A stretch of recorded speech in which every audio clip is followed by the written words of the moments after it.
Welcome back to Leaders Talk, Papo de Líderes, this YouTube channel that is here to share my experience, to give back what I have learned with almost 30 years working in the corporate world, and as well things that I have learned from my personal life. So what I want to talk now is the third golden rule, attitude. For me, attitude is more important than anything. And when I say anything, I'm talking about hard skills, the CV. I never hired someone based only on the CV. Yes, for you to be there in the interview, you need to have a good CV. This is how we today, or the corporate, choose which employee. But for me, attitude is the most important thing, because you can have the master degree, the doctorate degree, but if I feel that you are excuse person that always find an excuse to all the solution, or find a problem to any solution, I prefer not to work with you.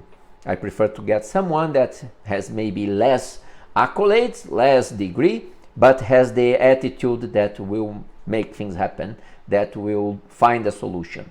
And I remember again in my first management role that I managed different nationalities, and I strongly believe in strength through diversity. There is not only one way, or the Brazilian way of doing something. I heard about that feedback in my first 6 months in the Caribbean, and it is true.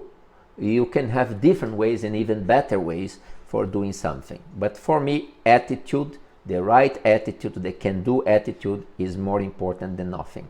I use it to say to everybody, you can bring excuse or results. You cannot bring both.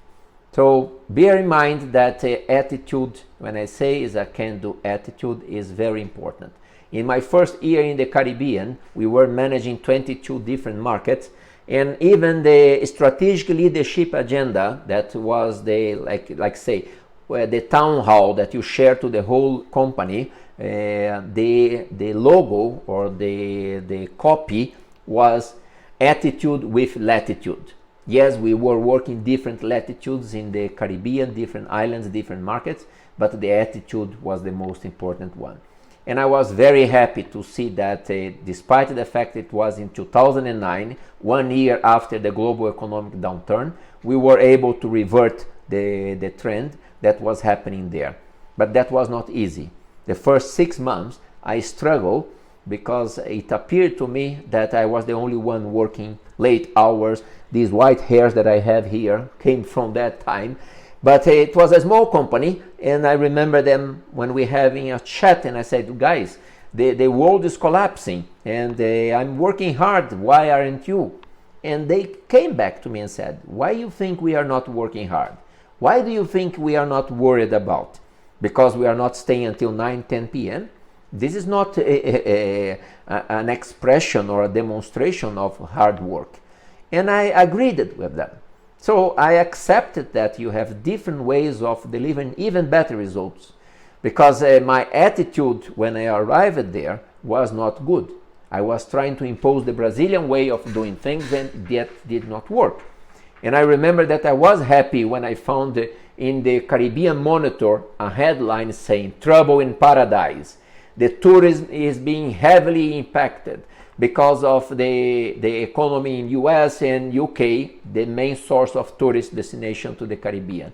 Then I traveled to Costa Rica, where was our head area office for the whole Caribbean, Central America, with that as my first slide. Trouble in paradise. That's why we are not achieving the volume target. And everybody understood, but I felt bad. Then I came back and I said, why I'm bringing excuse?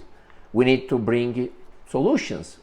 And then we had a brainstorming with the whole team. We came with 10 different ideas, out of the box ideas, to use our distributors with their strengths, with other products, in order to help with delivering our targets. And guess what? We achieved that.